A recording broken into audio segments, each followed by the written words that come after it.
وایي چې د خوسۍ د کومیت په نامه باندې دی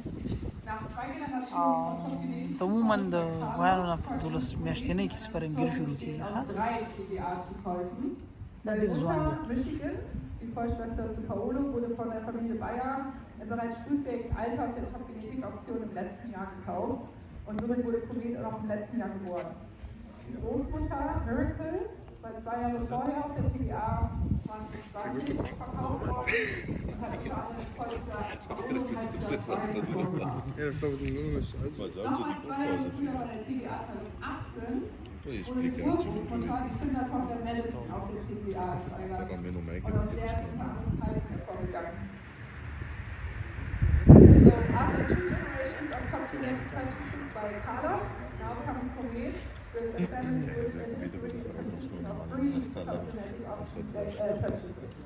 His dad, Michigan, was purchased by the Bayer family at the top genetic auction in 2022. دا د یو ډېر ښه کورنۍ نه دی دا اکثره د مورګانې په بچي دي په ښه دغه کې ښخ شوي دي اکچولی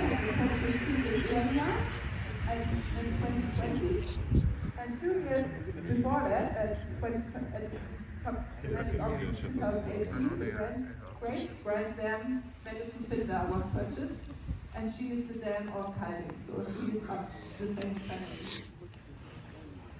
Komet bietet ein Zuchtwertprofil, welches keine Wünsche offen lässt. Er bietet neben einer guten Milchmenge und Kohlenhydratstoffen ein Spritzexterieur.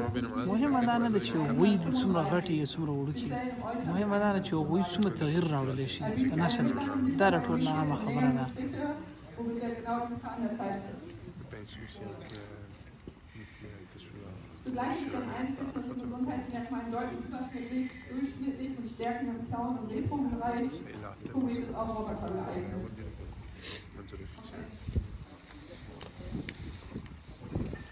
Komet offers a brief value profile that ticks every box.